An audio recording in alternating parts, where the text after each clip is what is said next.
ஒரு கீழ்ப்படியாமை என்பது பாவமா இருக்கிறது. கீழ்ப்படியாமை ஏன் வர தெரியுமா? கீழ்ப்படியாம வர காரணம் என்னன்னா, அவிசுவாசமும் அவநம்பிக்கையும். இந்த ரெண்டு காரியங்கள் தான் ஒரு மனிதனை தேவனுடைய வார்த்தையை கீழ்ப்படிய முடியாம ஆக்குது. ஏதேன்ல இவங்களுக்கு ஆண்டவர் எல்லாவற்றையும் அழகாக வைத்திருந்தார். வைத்து ஒன்னேவன் சொன்னார், இந்த நன்மை தீமை அறியத்தக்க கனியை மட்டும் சாப்பிடாதீங்க, மற்ற எல்லாத்தையும் சாப்பிடலாம் அப்படின்ட்டார். ஏன் அப்படின்னா அவர்கள் கீழ்ப்படிய வேண்டும். இப்ப அவங்களுக்குள்ள அவநம்பிக்கையும் அவிசுவாசமும் வந்த பிறகு அவர்கள் கீழ்ப்படிதலிருந்து கீழ்ப்படியாமைக்கு போயிட்டாங்க. ஒரு நாள் கீழ்ப்படிந்தாங்க. அவங்களுக்குள்ள அவ கீழ்ப்படியாமைக்கு காரணம் ரெண்டு காரணம் இருக்குது. ஏன் கீழ்ப்படியல அப்படின்னா ரெண்டு காரணம். ஒன்று அவிசுவாசமும் அவநம்பிக்கையும். விசுவாசத்தை இழந்து போன ஒரு ஆள் கீழ்ப்படிவானா அப்படின்னா கீழ்ப்படிய மாட்டான். ஆண்டவர் என்ன சொன்னாலும் சரி, இடக்க முடக்காதான் பேசணுமா, அவங்க கூட நீ பேசவே முடியாது. தேவனுடைய வார்த்தையை சொல்லி அவங்கள வெளியே கொண்டு வருது பெரிய கஷ்டம். அப்போ முதல்ல அங்க என்ன பிரச்சனை இருக்குதுன்னா, அவநம்பிக்கையும் அவிசுவாசம் உள்ள இருக்குது. உள்ள ஸ்ட்ராங்கா உட்கார்ந்து இருக்குது. உட்கார்ந்து நிற்கும் போது ஆண்டவர் உங்களை சுகமாக்குவார், உங்களுக்கு அற்புதம் செய்வார்னா வேலை செய்யுமா அந்த வார்த்தை? அப்படின்னா வேலை செய்யாது. ஏன்னா ரெண்டும் உள்ள போயிடுச்சு. என்ன சொன்னாலும் சரி, அந்த நேரத்தில் சில பேர் ரொம்ப சந்தோஷமா இருக்கும். 2 நாள் கழிச்சு பாருங்க பின்னால போயிட்டு இருக்கோம். அப்போ நம்ம ஒன்று புரிஞ்சுக்கணும், என்னுடைய கீழ்ப்படியாமை காரணம் இந்த ரெண்டு தான், அவிசுவாசம் அவநம்பிக்கை. இது ரெண்டுக்கும் எந்த காலத்தில் என்ன செய்யக்கூடாது? இடம் கொடுக்கக்கூடாது. ஆண்டவரே, நான் விசுவாசத்தை விட்டு எப்போது என்ன செய்யக்கூடாது? வழிக்கு போயிடக்கூடாது. இதை குறித்து ரோமர் 5ஆம் அதிகாரம் 19ஆம் வசனம் 5:19. அன்றியும் ஒரே மனுஷனுடைய கீழ்ப்படியாமையினாலே அநேகர் பாவிகளாக்கப்பட்டது போல ஒருவருடைய கீழ்ப்படிதலினாலே அநேகர் நீதிமான்களாக்கப்படுவார்கள். ஆமா, ஒரே மனுஷனுடைய கீழ்ப்படியாமையினாலே அநேகர் என்ன ஆயிட்டாங்கன்னா பாவிகள் ஆயிட்டார்கள். அப்ப கீழ்ப்படியாமை என்பது, கீழ்ப்படியாமை என்ன கொண்டு வருது? பாவத்தை கொண்டு வருகிறது. கீழ்ப்படிதல் என்ன கொண்டு வருகிறது? நீதிமான் ஆக்குகிறது. ஒருவன் கீழ்ப்படியும் பொழுது நீதிமான் ஆகிறான், ஒருவன் கீழ்ப்படியாத போது பாவி ஆகிறான். பாவத்தை கொண்டு வந்திருக்கிறது. ஏதேன் தோட்டத்துல ஆதாம் எதை கொண்டு வந்தாரு? கீழ்ப்படியாததினாலே பாவத்தை கொண்டு வந்தான். இந்த பாவம் அப்படியே தொடர்ந்து வந்துனே இருக்குது. தேவன் பார்க்கிறார், எனக்கு கீழ்ப்படிக்கிறதுக்கு யாருன்னா ஒரு ஆள் கிடைப்பாங்களா, கீழ்ப்படிக்கிறதுக்கு ஆள் கிடைக்கிறாங்களான்னு தேடுறார். தேடி தேடி பார்த்தா உலகமே மோசமா போயிடுச்சு. கடைசியில ஒரு ஆளை பார்க்கிறாரு, அவர் தான் நோவா. அவர் மூலம் நம்ம உலகத்தை என்ன செய்யலாம், கட்டி எழுப்பலாம் அப்படின்னு நோவா கிட்ட கேட்கிறார். அவனை சரி, அந்த சந்ததியிலே நீதிமானா ஒரு ஆள் தாங்கிறாரு. ஒரே ஒரு ஆள்னா இப்படி யோசிச்சு பாருங்களேன், முழு உலகம் பாவத்தில் இருக்குது. ஆனா ஒரு ஆள் மட்டும் எப்படி இருக்காரு? நீதிமானா இருக்கிறார். இது ஈஸியான வாழ்க்கையா? ஈஸியான வாழ்க்கையா? கஷ்டம்தான். நமக்கு ஒரு ஆள் இருந்தா போதும். இந்த உலகமே நீதிமானா இருந்து ஒரு ஆள் மட்டும் பாவியா இருந்தா போதும். நமக்கு ஒரு ஆள், அந்த ஒரு ஆளை பார்த்துனே போய் பின்னாடி. ஆனா நோவாவுடைய நிலைமை அப்படி கிடையாது. இந்த முழு உலகமும் துன்மார்க்கும் பாவத்தில் இருக்குது, இவர் மட்டும் தான் நீதிமானா இருக்கிறார். இப்போ இவர் யாரை தேடலாம் அப்படின்னா இவரை தான் தேடிக்கணும். ஒரு நீதியில வாழ்க்கையை வாழறதுக்கு நான் யாரை தேடலாம் அப்படின்னா அவரையே தேடிக்கணும். ஒரு நீதிமான தேடணும்னா அவரை தான் தேடிக்கணும். ஒரு பரிசுத்தமுள்ள வாழ்க்கையை வாழ்கிற ஒரு மனுஷனை தேடணும்னா அவரை தேடிக்கணும். வேதம் சொல்லுது, அவங்க பிள்ளைங்களை கொடுத்து சாட்சி சொல்ல, அவன் மனைவி கொடுத்த பிள்ளைங்களை கொடுத்து கூட சாட்சி சொல்ல. நோவாவை மட்டும் தான் ஆண்டு சொல்றாரு. நோவா பேர் மட்டும் தான் சொல்றாரு, மற்ற யார் பேரையும் சொல்ல. நீ பின்னா தொடர்ந்து வாசிக்கும் போது அது நமக்கு புரிஞ்சிடும் ஏன் அப்படி சொல்ல அப்படின்னு. சரி, ஆண்டவர் என்ன செய்யறாருன்னா, ஒரே ஒரு நீதிமான். இப்போ இவனா கிடைச்சான் அப்பனே, அவன் மூலம் நம்ம உலகத்துல எல்லாம் செய்யலாம்னு யோசிக்கிறார். யோசித்து கொஞ்ச காலம் வராரு. 11ஆம் அதிகாரத்தை பார்க்கும்போது பார்த்தீங்கன்னா மற்ற பேரை திரும்பி என்ன செய்தான், கோபுரம் கட்ட ஆரம்பிச்சிட்டான். எல்லாம் கோபுரம் கட்டி ஆண்டவர் எல்லாம் ஒன்றா ஆயிடுவோம், நீ இவ்வளோ கட்டினா நான் அவ்வளோ கட்டுறேன்னு இப்போ நடக்குது. அது அப்பயே நடக்குது. எப்படியோ ஒரு கோபுரம் கட்டி எல்லாம் ஒன்றா இருக்கணும்னு யோசிக்கிறான். இது தேவ சித்தம் இல்லை. அதை பேர் அங்கேயும் பாஷையெல்லாம் சிதறடிச்சு எல்லாம் தனித்தனியாக போகிறாங்க. எந்த யாராக இருந்தாலும் பாஷை பேச எல்லாம் ஒன்றாகி போகிறாங்க. இப்போ திரும்ப தேவனுக்கு ஒரு நபர் தேவை. அப்படி தேடும்போது தான் ஆபிரகாமை கண்டுபிடிக்கிறார். அவர் வந்து கேட்குறார், எல்லாத்தையும் விட்டுட்டு வாப்பா, எல்லாத்தையும் விட்டுருன்றார். உன் ஜனம் உன்னுடைய இது எல்லாத்தையும் விட்டுட்டு நீ வந்துரு. ஏன் அப்படின்னா, நீ விட்டுட்டு வந்தாதான் முழுமையான விசுவாசம் உள்ள வாழ்க்கையை வாழ முடியும். அப்பப்போ போய் பார்த்துருந்தா விசுவாசம் உள்ள வாழ்க்கையை வாழ முடியாது. அப்போ என்ன செஞ்சார்னா எல்லாத்தையும் விட்டுட்டு வந்துட்டார். வந்த பிறகு இப்ப தேவனுக்கு ஒரு ஆள் மட்டும் கிடைச்சிட்டாரு. ஒரு ஆள் மட்டும் கிடைச்ச பிறகு இப்ப தேவன் அவர் ஒரு ஆளுக்கு மட்டும்தான் தேவனா இருக்கிறார். நான் சொல்றது புரியுதா? இப்ப ஆபிரகாமுக்கு மட்டும்தான் தேவன். ஆபிரகாமின் தேவன், ஈசாக்கின் தேவன், யாக்கோபின் தேவன். இப்ப முழு உலகத்தை ஏராளமான பேர் இருக்கிறாங்கல்ல, அவங்களுக்குலாம் அவர் தேவனா இருந்தாரா அப்படின்னா இருந்தாரா? இல்லை.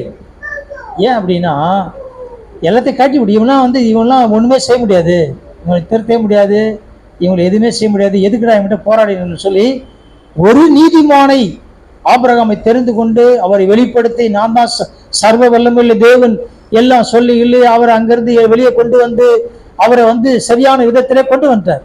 கொண்டு வந்த பிறகு அவரை கொஞ்சம் தகராறு தான்,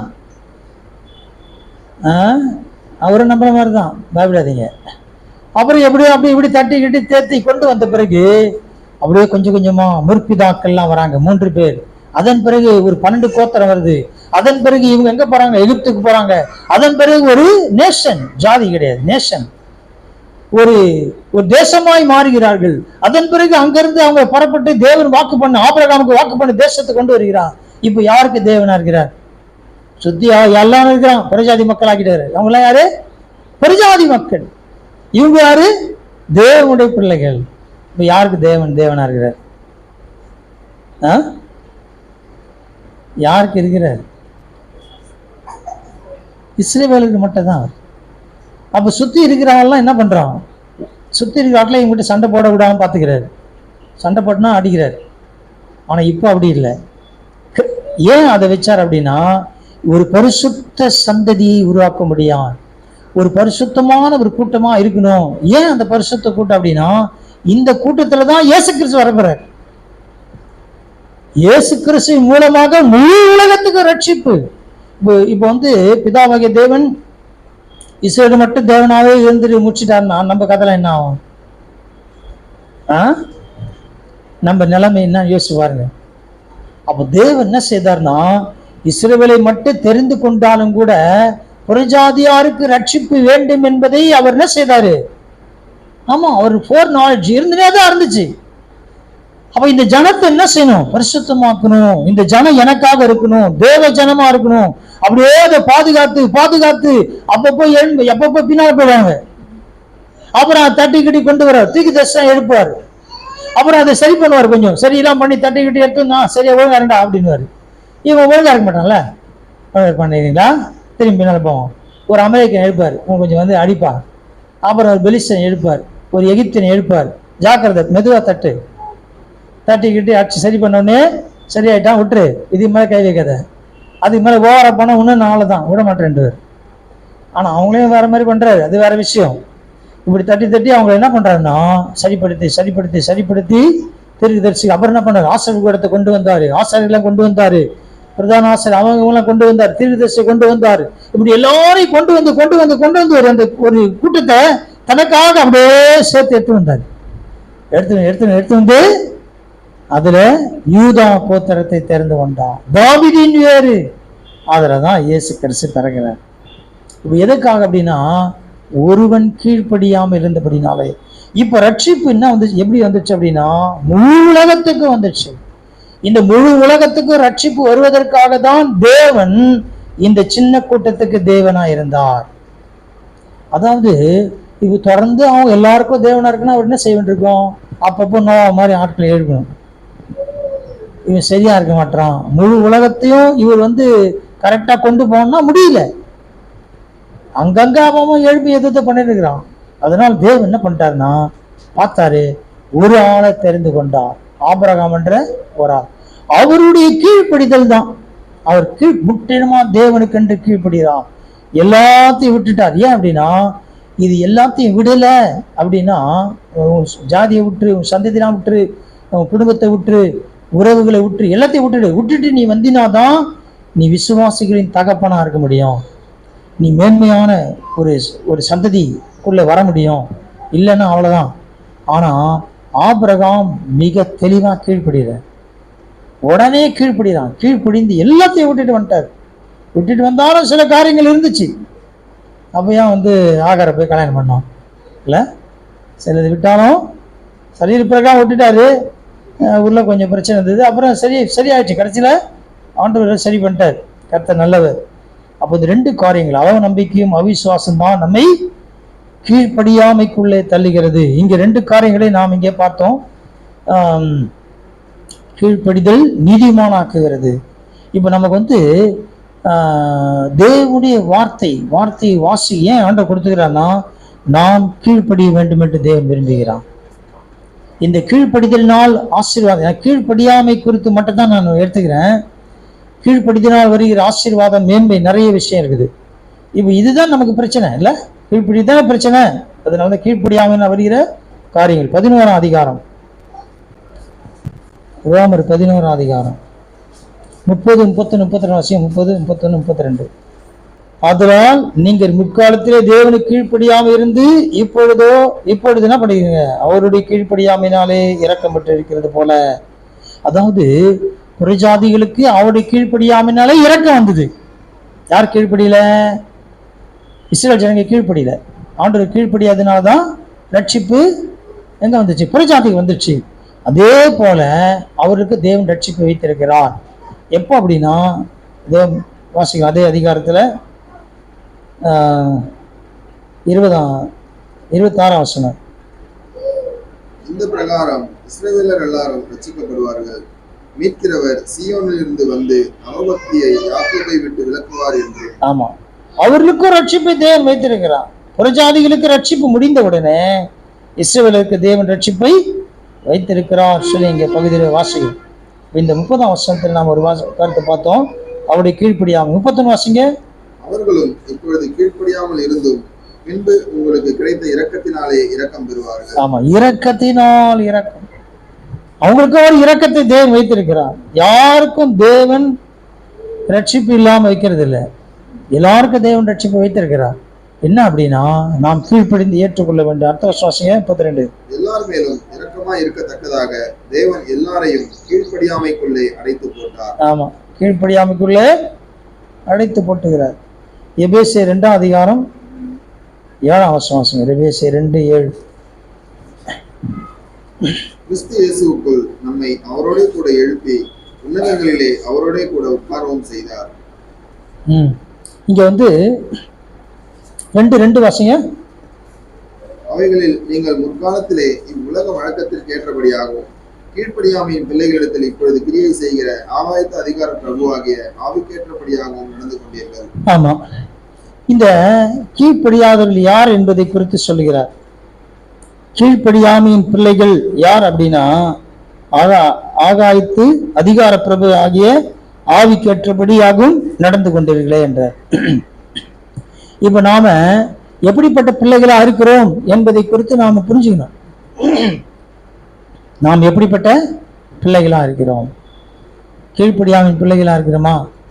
நாம கீழ்ப்படியில நம்முடைய கீழ்ப்படியாமை குறித்து இங்க அவர் என்ன சொல்றாருன்னா, கீழ்ப்படிய அவைகள் நீங்கள் முற்காலத்திலே இவ்வுலக வழக்கத்திற்கு ஏற்றபடியாகவும் கீழ்ப்படியாமையின் பிள்ளைகளிடத்தில், கீழ்ப்படியாமையின் பிள்ளைகளிடத்துல என்ன இருக்குது? ஆகாயத்து அதிகார பிரபுவாகிய ஆவிக்கேற்றபடியே நடந்து கொண்டீர்கள். பயங்கரமா இருக்குது. இது சாதாரண விஷயம் இல்லை. அப்படின்னா நாம் வந்து கீழ்ப்படியும் போது எப்படி நடந்துக்கணும்ன்றதை சொல்றார். இப்போ 5ஆம் அதிகாரம் 1ஆம் வசனம் வாசிங்க. 5:1. ஆதலால் நீங்கள் பிரியமான பிள்ளைகளைப் போல தேவனை பின்பற்றுகிறவர்களாகி. அங்க வந்து கீழ்ப்படியாமையின் பிள்ளைகள்ன்றாரு, இங்க வந்து இங்க பிரியமான பிள்ளைகள். நாம இப்ப கீழ்ப்படியாமையின் பிள்ளைகளா பிரியமான பிள்ளைகளா? கீழ்ப்படியாமையின் பிள்ளைகள் அப்படின்னா அந்த அந்தகார பிரபு அதிகார பிரபுலாம் சொல்ற பார்த்தீங்களா, அதுக்கு நாம் என்ன செய்வோம்? அதுக்கு கீழ்ப்படிவோம். நாம் இந்த புறஜாதியுடைய காரியங்களுக்கு நாம் மிகவும் ஜாக்கிரதையா இருக்க வேண்டும். புறஜாதி செய்கிற காரியங்கள், நான் வந்து இதை கொஞ்சோண்டு ஒரு ஒரு ஒரு செட்டிக்க போன வாரம் பேசுறேன் ஒரு வீட்டில். கர்த்தர் நம்மை வந்து கர்த்தர் சொல்றாரு, என் மகிமையை வேறொருவனுக்கும் கொடு. ஆனா மகிமையை கொடுக்கலையானா கொடுத்திருக்கிறார். நம்மை மகிமைப்படுத்திருக்கிறான் வேதம் சொல்லுது. இப்போ நம்மை மகிமைப்படுத்திருக்கிற தேவன் அதை போய் புறஜாதிகளுடைய விஷயத்திலே நாம் கலந்து கொள்ளும்படி விட மாட்டார். ஏன் அப்படின்னா, நம்மை மகிமைப்படுத்தி அதை போய் எங்க புறஜாதிகளை போய் வைக்கணும்? அங்க என்ன செய்ய மாட்டேன், என் மகிமையை வேறொன்றுக்குன்னா புறஜாதிகளுக்கு அங்க கிடையாது. அதாவது அவருடைய ரட்சிப்புக்கு நாம் காரணமா இருக்கணுமே தவிர அவருடைய கிரியைகளுக்கு நாம் உடன்படுகளா இருக்கக்கூடாது. அவங்கள மாதிரி நானும் செய்வேன், புறஜாதிகள் என்ன செய்யறாங்களோ அதே போல நானும் செய்வேன், அப்படி இல்லை. அதற்கு நாம் காரணமா இருக்கக்கூடாது தவிர அவர் ரட்சிப்புக்கு காரணமா இருக்கணும். அதற்கு தான் மகிமை வெளிப்படணுமே தவிர அந்த மகிமையை தேவன் என்னை மகிமைப்படுத்திருக்கிற நிலையில அதை கொண்டு போய் என்ன செய்யக்கூடாது, மற்ற காரியங்களிலே நாம் செலவிடுவது அல்லது அங்கு போய் காரியங்களை செய்வது என்பது தேவன் விரும்பாத காரியம். அது நமக்கு பிரச்சனையை உருவாக்கும், ஆவிக்குரிய வாழ்க்கைக்கு பிரச்சனை உண்டாக்கும். அதான் இங்க சொல்றார். என்ன சொல்றாரு 5:1, நீங்க யார் அப்படின்னா பிரியமான பிள்ளைகள், அங்க கீழ்ப்படியாமையின் பிள்ளைகள். ஆதலால் நீங்கள் பிரியமான பிள்ளைகள் போல தேவனை பின்பற்றுவர்களாகி. முதல்ல சொல்றேன், நீங்க தேவனை பின்பற்றுவர்களாக இருங்க. இப்போ நீங்க 6ஆம் வசனம் வாசிங்க. இப்படிப்பட்ட நிமித்தமாக கீழ்ப்படியாமையின் பிள்ளைகள் மேல் தேவ கோபாக்கினை வருவதால் ஒருவனும் உங்களை வீண் வார்த்தைகளினாலே மோசம் போக்காதபடிக்கு எச்சரிக்கையா இருக்கு. ஆமா, யார் எச்சரிக்கையா இருக்கணும்னா பிரியமான பிள்ளைகள். நாம் தேவனை பின்பற்றுவதா இருக்கிற பிரியமான பிள்ளைகள் எப்படி இருக்கணுமா, கீழ்ப்படியாமையின் பிள்ளைகளை போல நாம் இருக்கக்கூடாது என்றார். ஏன் அப்படின்னா, கீழ்ப்படியாமையின் பிள்ளைகள் மேல் தேவ கோபாக்கினை வருவதால் நாம் என்ன செய்யணும், ஜாக்கிரதையா இருக்கணும்ன்றார். உங்களை வீண் வார்த்தைகளினாலே மோசம் போக்காதபடிக்கு எச்சரிக்காருங்கள். இந்த அப்போ வந்து அவங்க என்ன செய்வோம், கீழ்ப்படியாமை பிள்ளைகள் இன்னைக்கு இருக்கிறாங்களா? கீழ்ப்படியாமை பிள்ளைகள்லாம் உலகத்துல இருக்கிறாங்க. அவங்க வேலை என்னன்னா, கீழ்ப்படுகிறவர்களை கீழ்ப்படியாமைக்குள்ளே ஆக்க வேண்டும், மோசம் போக்க வேண்டும், ஏமாத்தன. அவ்வளவுதான். தேவனுக்கு பிரியமானவர்களை தேவனுக்கு பிரியமில்லாதவர்களாய் மாற்றணும், கீழ்ப்படியாமைக்குள்ளே அவர்களை தள்ளிவிட வேண்டும், மோசம் போக்க வேண்டும். இப்போ நம்ம சுற்றி இருக்கிற எல்லாருமே நமக்கு வந்து எல்லா விதத்திலும் நல்ல உதவி செய்கிறாங்களோ அல்லது நன்மையான காரியங்களை செய்வாங்க எதிர்பார்க்க முடியாது. ஒவ்வொருத்தரும் தவறான ஆலோசனை கொடுப்பாங்க. தவறான ஆலோசனை, துன்மார்க்கத்துக்குரிய ஆலோசனை, பாவத்தில் விழுந்து போகக்கூடிய ஆலோசனை, இப்படி எல்லாம் கொடுப்பாங்க. எது சரியில்லை அது சரின்னுவாங்க, எது சரியா அது தவறுன்னு சொல்லக்கூடிய ஆட்கள்லாம் இருக்கிறாங்க. இதுதான் சொல்றாரு, ஜாக்கிரதை அப்படின்றார். அவர்களுக்கு நீங்க என்ன செய்யுங்க, மோசம் போகாதபடிக்கு எச்சரிக்கையா இருங்க. நீங்க புரிந்து கொள்ளணும், நீங்க தேவனுடைய பிரியமான பிள்ளைகள் அப்படின்னா தேவனுடைய வார்த்தைக்கு நாம் என்ன செய்வோம், கீழ்ப்படிவோம். எல்லாரும் கீழ்ப்படிய முடியாது. எல்லாரும் கீழ்ப்படுகிறாங்களா அப்படின்னா இல்லை. ஆனா யார் கீழ்ப்படுகிறாங்க, தேவனுக்கு பிரியமான பிள்ளைகள் கீழ்ப்படுகிறார்கள். கீழ்ப்படுகிறதுலே ஒரு ஆசை விருப்பம் இருக்கணும். தேவனுடைய வார்த்தையை வாசிக்கும் பொழுது, தேவனுடைய ஒவ்வொரு வசனத்தை வாசிக்கும் போது கீழ்ப்படிதலுக்குள்ளே நான் வரும்போது அதுவே மகிழ்ச்சியா இருக்கும். ஆண்டு கீழ்ப்படிதல் ஒரு மகிழ்ச்சியான காரியம். கொலோசையர் 3ஆம் அதிகாரம் 6ஆம் வசனம். இவைகளின் பொருட்டே கீழ்ப்படியாமையின் பிள்ளைகள் மேல் தேவ கோபாக்கினை வரும். இதுல பாத்தீங்கன்னா மேல இருந்து அழகா சொல்லினே வர்றாரு. இந்த 3ஆம் அதிகாரம் முதல் வசனம் வாசிங்க. நீங்கள் கிறிஸ்துவுடன் கூட எழுந்ததுண்டானால் கிறிஸ்து தேவனுடைய வலது பாரசத்தில் வீற்றிருக்கும் இடத்தில் உள்ள மேலானவைகளை தேடுங்கள். முதல்ல என்ன செய்வீங்க அப்படின்னா மேலானவைகளை தேடுகிறவர்களா இருப்பீர்கள். எதை தேடுவீங்க? கிறிஸ்து தேவனுடைய வலது பார்ச வீற்றிருக்கும் இடத்தில் உள்ள மேலானவர்களை தேடுவீங்க. யார் அப்படின்னா, நீங்கள் கிறிஸ்துவுடனே கூட எழுந்ததுண்டானால், கிறிஸ்துவுடனே எழுந்ததுண்டானால் மேலானவைகளை தேடுகிற அந்த அனுபவத்துக்குள்ளே இருப்பீங்க அப்படின்றார். இதை அதுதான் தேவனை பின்பற்றுகிறாகி என்று 5:1 வாசகம், எபேசியர் 5:1 வாசகம். தேவனை பின்பற்றுகிறவர்கள், ஃபாலோவர்ஸ், ஃபாலோ மீ, என்னை பின்பற்றி வா அப்படின்றார். கிறிஸ்துவை முழு மனதோடு கூட பின்பற்றுவதனால் நாம் என்ன செய்வோம்? அதுதான் கீழ்ப்படிதல் உள்ள வாழ்க்கை. எல்லாத்துக்கும் கீழ்ப்படியும். இப்போ நாம் அப்படி இருக்கிறோமான்னு கொஞ்சம் பாருங்க. இப்போ அப்படி முழுமையாய் நான் அவரை பின்பற்றுகிறேன் என்றால் எப்படி நமக்கு தெரியும்? யார் நமக்கு சொல்லிக் கொடுப்பான்? யார் நமக்கு சொல்லிக் கொடுப்பான்? தேவனை பின்பற்றுவதற்கு யார் நமக்கு சொல்லிக் கொடுப்பான்? இப்ப வசந்த வாசம் இருக்கிறோம். இப்ப இதுக்கெல்லாம் கீழ்ப்படியணும்னு யார் நமக்கு சொல்லிக் கொடுக்குது? பரிசுத்த ஆவியானவர் தான்.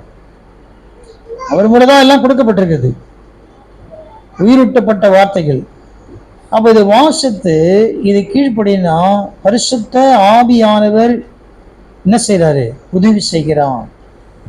நீங்க பரிசுத்த ஆவியான சத்தத்தை கேட்கும் போது தான் கீழ்ப்படிய முடியும். சத்தத்தை கேட்டுட்டு கீழ்ப்படியாம இருக்க முடியுமானா? இருக்க முடியும். கேட்டு காதை வாங்கி அந்த காதை விட்டுட்டு போகலாம். அல்லது இல்லை நான் கீழ்ப்படிய வேண்டும். அப்ப அதுதான் சொல்றாரு. 5:1 வாசித்தோம். நீங்கள் அவரை தேவனை பின்பற்றுகளாகி பிரியமான பிள்ளைகளை போல, தேவனுக்கு பிரியமாய் நாம் அவரை பின்பற்றுகிறோம் என்றால் அவருடைய வார்த்தைக்கு நாம் கீழ்ப்படுகிறோம் என்ற அர்த்தம். அவருடைய வார்த்தைக்கு கீழ்ப்படுகிறோம் என்றால் பரிசுத்த ஆவியானவருடைய சத்தத்தை கேட்கிறோம் அர்த்தம். ஒவ்வொரு வாசிக்கும் போது எதுக்கு கீழ்ப்படியணும்ன்றதை நமக்கு உணர்த்துவார். எல்லாருக்கும் எல்லாமே சொல்ல மாட்டார். ஏன் அப்படின்னா, யாருக்கு என்ன தேவை இருக்கிறதோ அதை உணர்த்துவார்.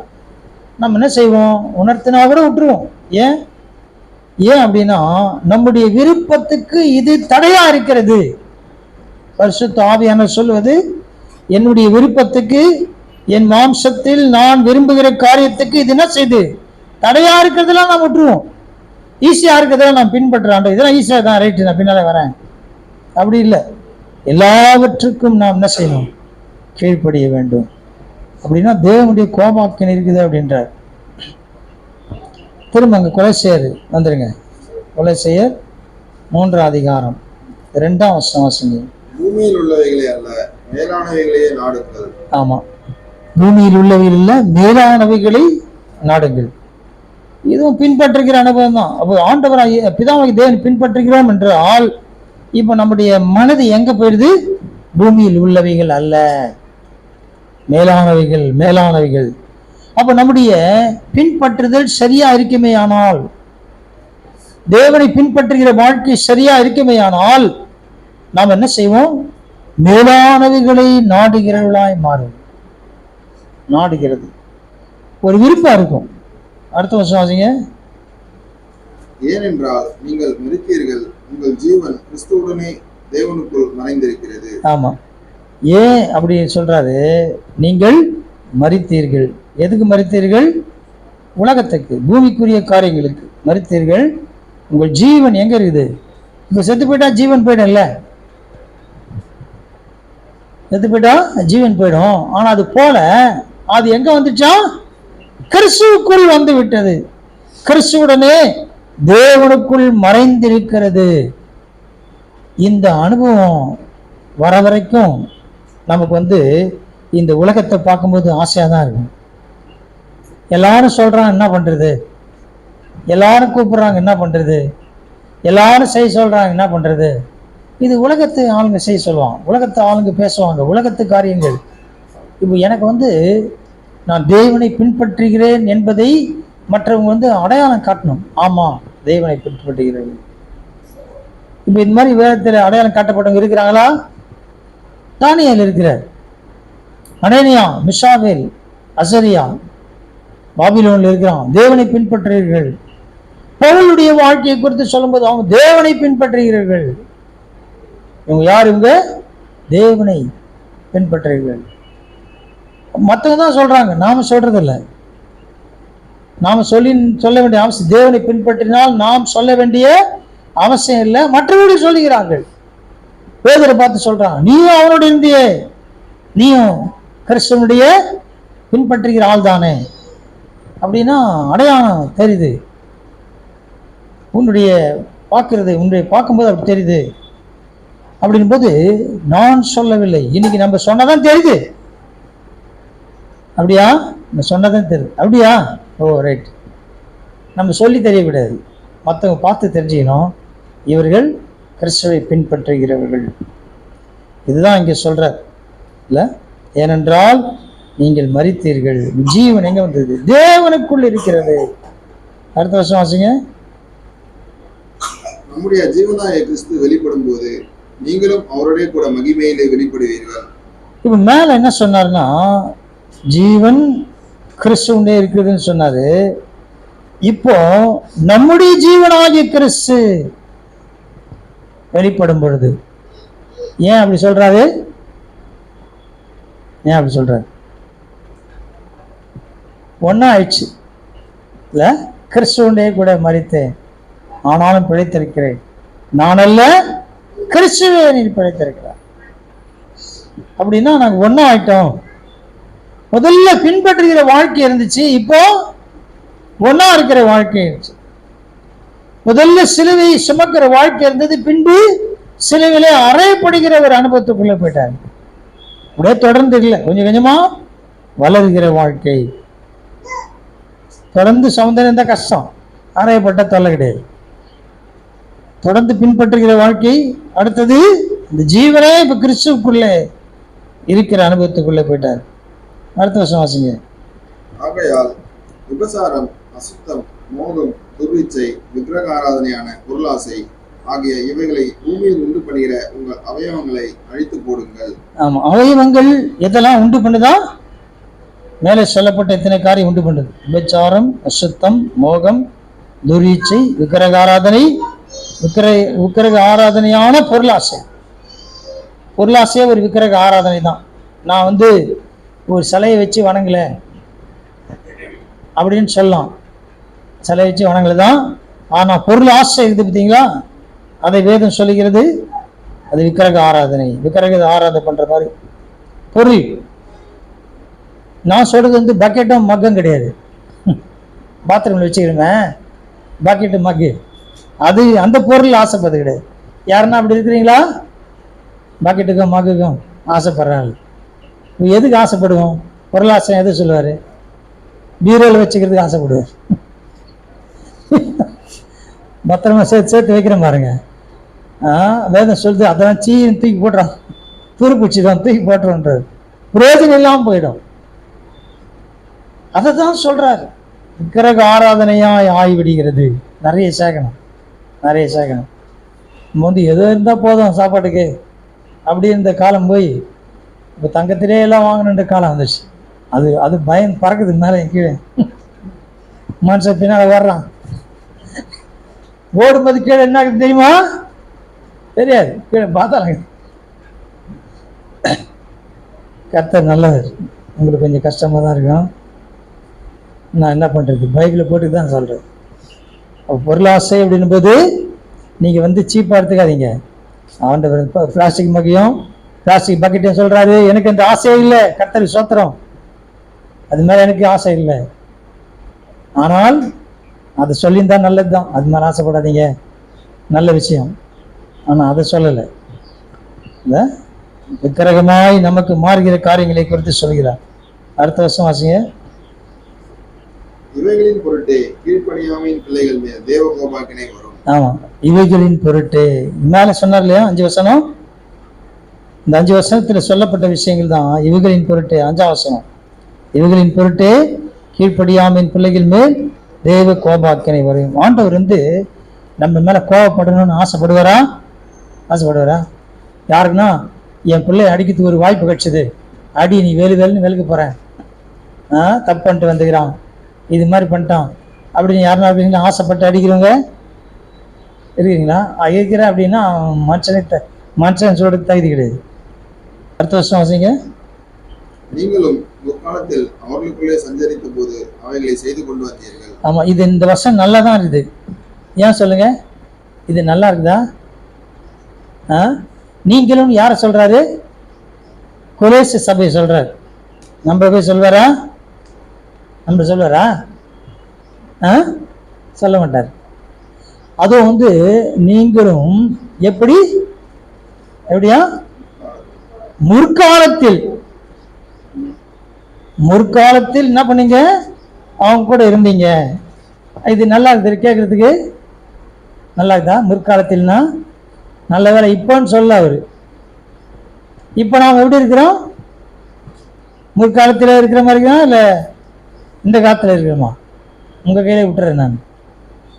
நீங்களே அதை நல்லா படிச்சீங்க வீட்டுக்கு போய்.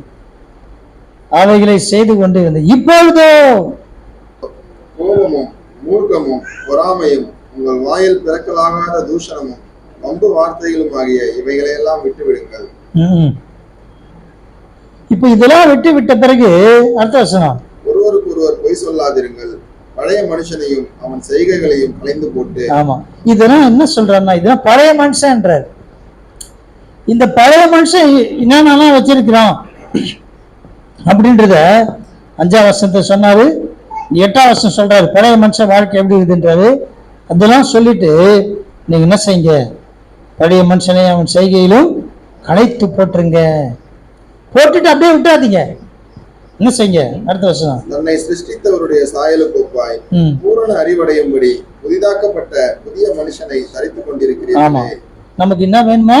பூரண. யாருக்கிட்ட போய் உனக்கு அறிவு தான் கேட்டு பாருங்களேன். கேட்டு பாருங்க நாளைக்கு போய். வெளியே போய் கேட்காதீங்க, வீட்டிலேயே கேளுங்க. அவ்வளோதான். என்ன நடக்குன்னு தெரியாது. அவங்க தப்பு செய்யும்போது கேளுங்க. அப்படி கேட்கலாமா? தப்பு செய்யும்போது கேட்கக்கூடாது. திரும்ப அந்த வருஷம் வாசிங்க.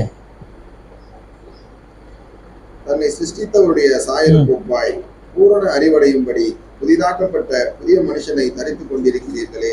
ஆமா, இப்போ சந்தோஷமா இருக்குது. ஏன் சந்தோஷமா இருக்குது? தரித்து கொண்டிருக்கிறீர்களே. நாம கரெக்டா இருக்கணும்ன்றது, கரெக்டா இருக்கணும்ன்றது இல்லைன்னு சொல்ல. நீங்களாம் நல்லா போட்டுருக்கிறீங்க, அப்படி நல்லா போட்டுக்கிறீங்க. நல்லா போட்டுக்கிற மாதிரி நடக்கணும்ன்றார். நல்லா போட்டுக்கிறீங்க, நல்லா போட்டுக்கிற மாதிரி நடக்கணும். இல்லை, பூரண அறிவுடையவர்களால். பூரண அறிவு, பூரண அறிவு, சந்தோஷம், நிறைவான சந்தோஷம். அதுதான் போன வாரம் பார்த்தோம். அப்போ இந்த வசனத்தில் இந்த பூரண அறிவு வர வர வர நம்ம மேலே இருக்கிற விஷயத்தெல்லாம் ஒதுக்கிடுவோம். மேலே மாஸ்டரில் 5, 8 அதிலிருந்து நம்ம என்ன செய்வோம்? விடுதலை அடைவது தான் பூரண அறிவு. பூரண அறிவு என்ன செய்யும்? கிறிஸ்துவுக்குள் என் ஜீவன் மறைந்திருக்கிறது, கிறிஸ்துவுக்காக நான் வாழ வேண்டும், நான் கிறிஸ்துவை தரித்திருக்கிறேன், கிறிஸ்துவை போல அப்படின்னு சொன்னோம். ஆனால் இதில் ஒரு ஆபத்து ஒன்று இருக்குது. நம்ம போட்டுக்கிற மாதிரி நடக்கக்கூடாது. போட்டு நிற்கிற மாதிரி என்ன செய்யக்கூடாது? வாழக்கூடாது. போட்டு நிற்கிற மாதிரி வாழ முடியுமா? போட்டுக்குன்னு வாழ்றது சரியா? போட்டு நிற்கிற மாதிரி வாடுறது சரியா? போட்டுக்குன்னு வாடுதான் சரி. உடுத்தி கொண்டு அல்லது தரித்து கொண்டு வாழ்வுதான் சரியா தவிர தரித்து கொண்டிருக்கிற மாதிரி வாழ்வு. சில பேர் பார்த்தீங்கன்னா தரித்து இருக்கிற மாதிரி அப்படின்னா இல்லைன்னு அர்த்தம். அவர்கள் கிறிஸ்துவை தரித்திருக்கிறது போல அவங்க பேச்செல்லாம் இருக்கும். கொஞ்சம் கவனிச்சு பார்த்தா தெரியும், இல்லை சும்மா இது. இன்னும் 5ஆம் வசனம் 8ஆம் வசனம் இருக்குது, உள்ள 5, 8 இருக்குது. அப்படி இருந்திருந்தா என்ன செய்ய வேண்டாம்? கஷ்டப்பட வேண்டாம். ஒருத்தன் தான் போலீஸ்ன்னு நிரூபிக்கிறதுக்கு முயற்சி பண்றான். ஏன் அப்படின்னா அவங்க மிரட்டி காசு வாங்குறான். இப்போ இவங்க மட்டும் வாங்கலையா அப்படின்னு கேட்காதீங்க, அவங்க வாங்குற வேற விஷயம். இவன் முயற்சி பண்றான். ஆனா இன்னொருத்தர் முயற்சியே பண்ணல. அவன் 2 போட்டு அவனை விசாரிச்சா அவர் போலீஸ் மாதிரி, இவர் உண்மையான போலீஸ். இப்போ உண்மையாவே அவர் தரித்து கொண்டிருக்கிற ட்ரெஸ்ஸு அதை வைத்து அவர் நிரூபிக்க வேண்டிய அவசியம் இல்லை, உண்மையான ஆள். ஆனா சும்மா போட்டு நிற்கிற ஆள் என்ன செய்ய வேண்டியதுன்னா தன்னை போலீஸ் மாதிரி நடிச்சு காட்ட வேண்டியது. இதே இந்த ஆவிக்குரிய வாழ்க்கையில இதே தான். உண்மையா போட்டுருந்தா நம்ம முயற்சி பண்ண வேண்டிய அவசியம் இல்லை, ட்ரை பண்ணி நாம் காட்ட வேண்டிய அவசியம் கிடையாது. அதான் இருக்குதுல்ல, அப்புறம் எதுக்கு?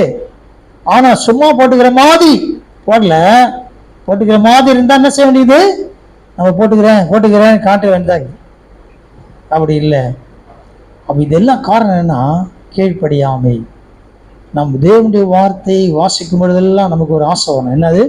இதுக்கு நான் கீழ்ப்படின ஆண்டவரே, இந்த வசனம் கீழ்ப்படினோம், ஒவ்வொன்றுக்கும் கீழ்ப்படிந்து வாழ வேண்டும். கண்களை மூடி ஜெபிப்போம். நன்றியோடு நாங்கள் உம்மை ஸ்துதிக்கிறோம் ஆண்டவரே. எங்களை தாழ்த்தி உம்முடைய கிருபையில் கரத்தை போடுகிறோம் ஆண்டவரே. கீழ்ப்படியாமையினால் பாவம் வந்தது, கீழ்ப்படியுங்கள் நீதிமான் ஆக்கிட்ட ஆண்டவரே. நாங்கள் கீழ்ப்படியாமையினால் வருகிற காரியம் அல்ல ஆண்டவரே, உம்முடைய வார்த்தைக்கு கீழ்ப்படிகிறதுனால் வருகிற நீதிமான் என்ற ஒரு வாழ்க்கையை நாங்கள் வாழ உதவி செய்ய முடியாது அர்ப்பணிக்கிறோம் ஆண்டவரே. கிறிஸ்து கீழ்ப்படிந்ததினால் எங்களுக்கு ரட்சிப்பு வந்திருக்குது, அந்த மீட்பு வந்திருக்கு. கிறிஸ்துவை தரித்து கொள்ளுகிற ஒரு வாழ்க்கை வந்திருக்குது ஆண்டவரே. கிறிஸ்துவை எங்களுடைய ஜீவன் கிறிஸ்துவுக்குள்ளே மறைந்திருக்கிற ஒரு வாழ்க்கை வந்திருக்குது ஆண்டவரே. இதை நாங்கள் அனுபவிக்க உதவி செய்ய முடிய ஜெபிக்கிறோம். ஒவ்வொருவரையும் கர்த்தர் ஆசீர்வதிங்க. இந்த வாரம் முழுமையும் பாதுகாத்து கொள்ளும் ஆண்டவரே. இவருடைய தேவையெல்லாம் சந்தியும், இந்த பிரயாணங்கள் எல்லாம் கூட வரும். நல்ல சுகத்தையும் பலனையும் ஆரோக்கியத்தை கட்டளிடும். விளைவினத்தின் நிமித்தமாக வர முடியாதவர்களை கர்த்தர் தொட்டு சுகமாக்கும் ஆண்டவரே. உம்முடைய பிரசன்னம் கூட இருக்க முடியாது ஜெபிக்கிறோம். உடைய பிரயாசத்தின் பல்லை வாங்கி ஆசீர்வாத நாமத்தை மேம்படுத்தும். 6 மடங்கு திருப்பித்தார் எல்லாத்தையும் செலுத்துகிறோம். இயேசு கிறிஸ்துவின் வல்லமையுள்ள மாறாத நாம ஜெபிக்கிற பிதாவே, ஆமென்.